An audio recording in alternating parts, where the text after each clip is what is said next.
Charlie. We're ready to rock. So I need to start with a confession. Okay, I was preparing for this episode for so damn long that at one point I opened a new tab to research how the hell to research better. And that is when I had to sit with myself for a second, or maybe a bit longer. Oh my God. So I had a folder, a color-coded, subfolders inside the subfolders, a pros and cons list about the structure of the pros and cons list, and the whole time it genuinely felt like I was doing something great, like I was being responsible and thorough and earning the right to eventually one day maybe start. Does it sound familiar? Like, comment, and subscribe. Because here's the thing I want to talk about today. Overthinking. Not in the self-helpy, just believe in yourself kind of way, but actually what it is, why it happens, and well, why? And this is the part I find a bit unsettling. You see, it targets smart people the hardest. Not that I'm saying I'm smart, but I'm really not the dumbest in the flock. Certainly not the most intelligent either. Now, it doesn't hit the people who don't care. It hits the people who care so much that their brain builds an entire palace of preparation just to avoid the moment of actually doing the thing. I don't like you. I don't like you at all. If you've ever been almost ready for 6 months, this one is for you. And make no mistake, I've done this to myself 101 times. Easy. So let's just get into it today. Don't forget to like and subscribe. I'm going to start with a dude we all know about, Hamlet.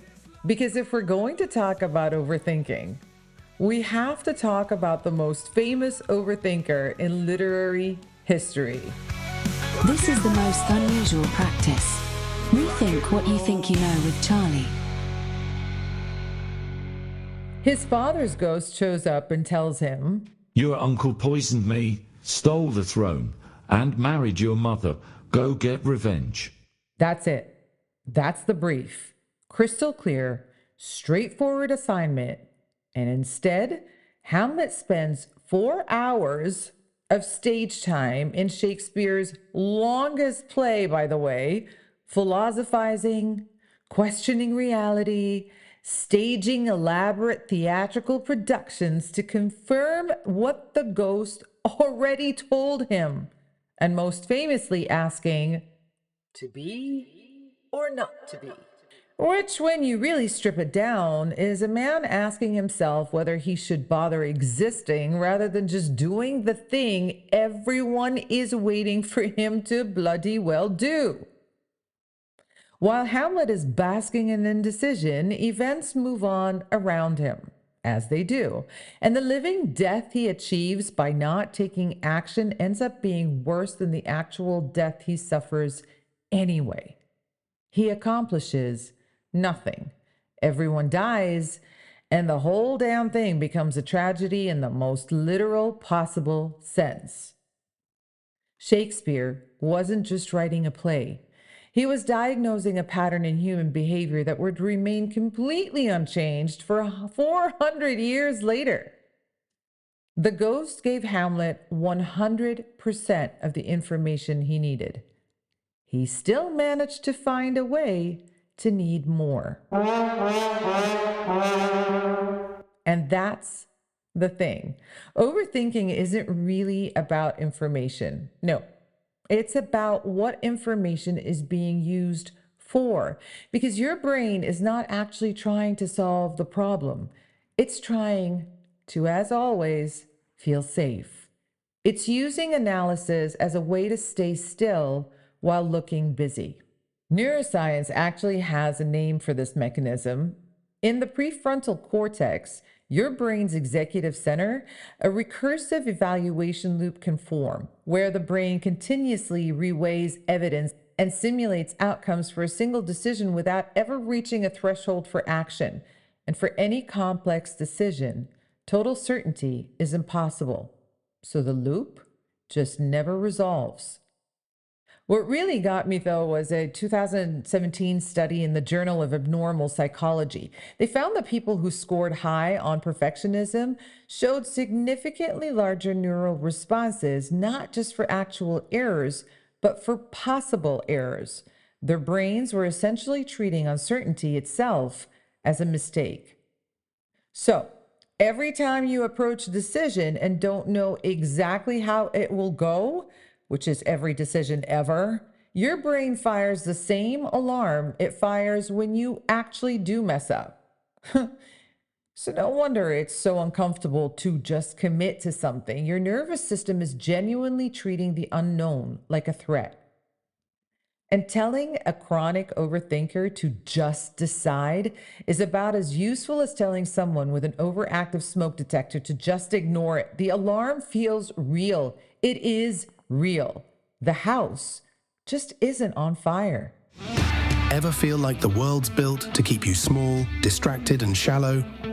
Unusual Practice with Charlie rips open those cracks through neuroscience, quantum weirdness, and hidden cultural truths while showing you how to think deeper, connect stronger, and heal what society broke.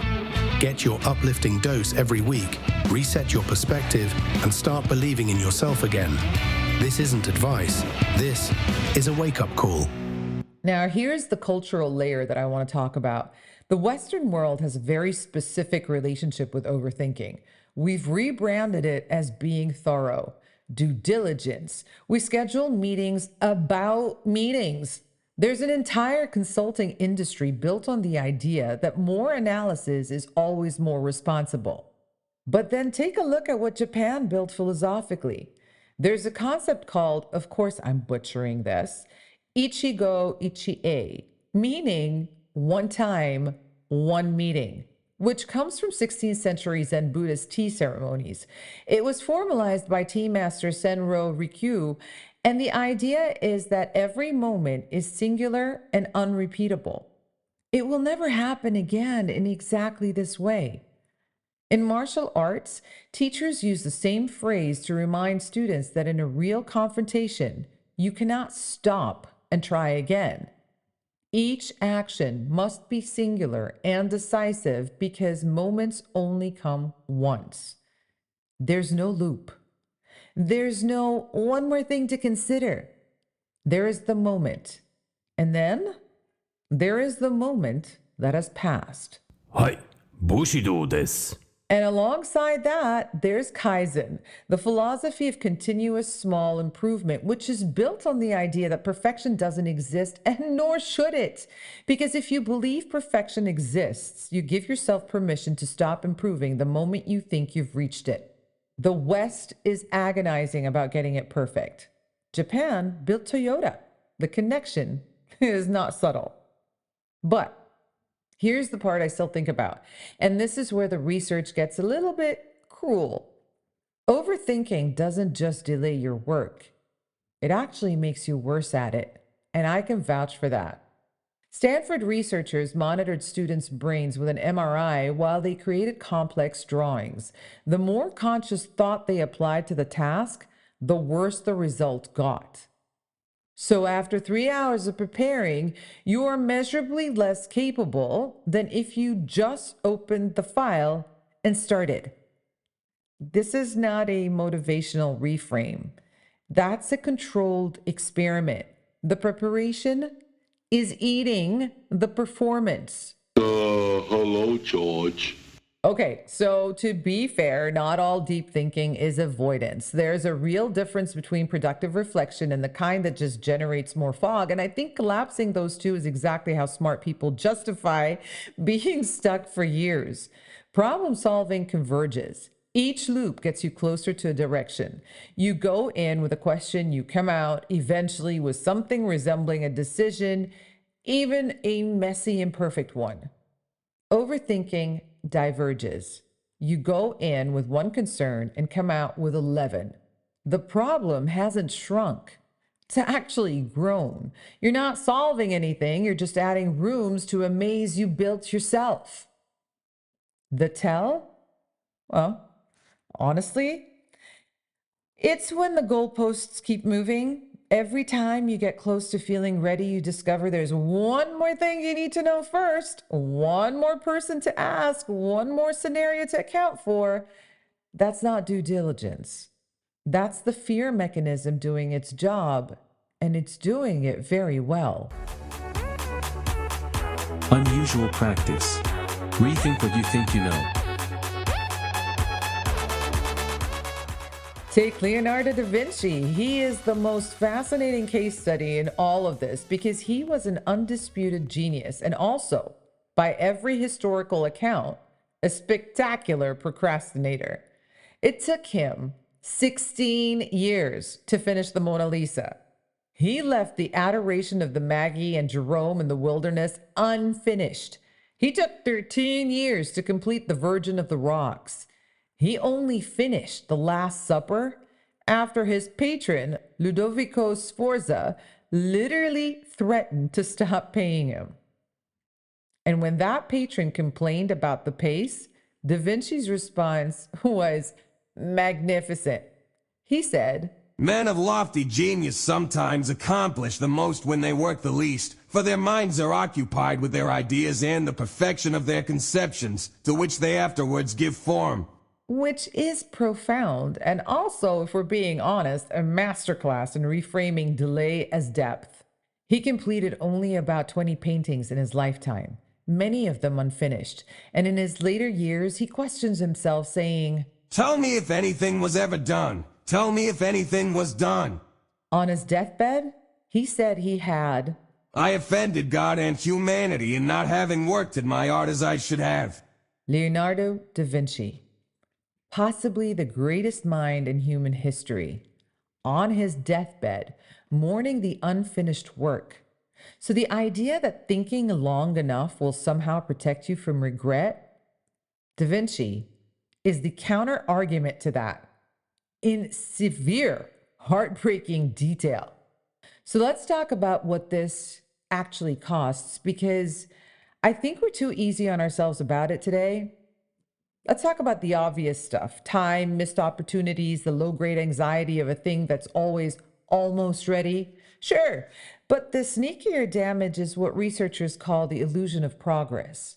When you're deep in planning and research mode, it genuinely feels productive. Your brain is engaged, you're making micro decisions, there's a sense of forward motion. Except the thing doesn't exist yet. You've been running on a treadmill facing a window. Analysis paralysis is when the fear of making an error outweighs the realistic expectation of success in a decision made in a timely manner, and it results in suppressed decision-making as an unconscious effort to preserve existing options. Preserve existing options. You're not being careful. You're keeping the exit open because as long as you haven't tried, you haven't failed. Ta-da! Given the situation of the world today, let's mosey on to World War II with Winston Churchill because he saw this. He found out that landing craft designers were spending the majority of their time arguing over design changes rather than building anything. His memo to them had exactly one sentence. The maxim, nothing avails but perfection, may be spelled shorter. And he called it paralysis. See, Churchill was not a man who enjoyed watching people overthink things while there was a war going on, and I can't quite say I blame him. Swarthmore College ran 4 studies on what they called maximizers, people who obsessively pursue the best possible option versus satisficers, people who make a good enough call and move on. Maximizers reported significantly less life satisfaction, less happiness, less optimism, more depression, and more regret than satisficers. And they experienced a greater increase in negative mood when they didn't perform as well as their peers. So, the people trying the hardest to get it right are, statistically, the least okay. That's not an irony, It's actually a pattern. The pursuit of the optimal decision is itself the source of suffering. And then there's the detail that I find almost funny in how brutal it is. Studies have found that other people, including complete strangers, are better at predicting your future satisfaction with a decision than you are yourself. All those hours of research, all that internal deliberation, and a random person who knows nothing about you, your context, or your options would predict your happiness with the choice more accurately than you would. The information isn't protecting you. It's just making you feel like it is.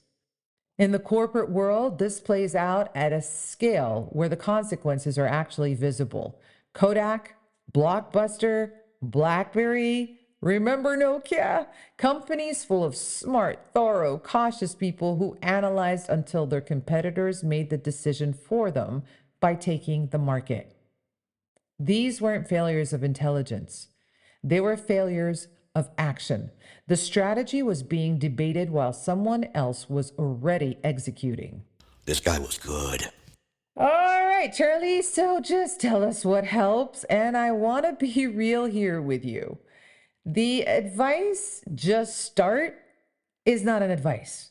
If it worked, we wouldn't need a whole episode about it.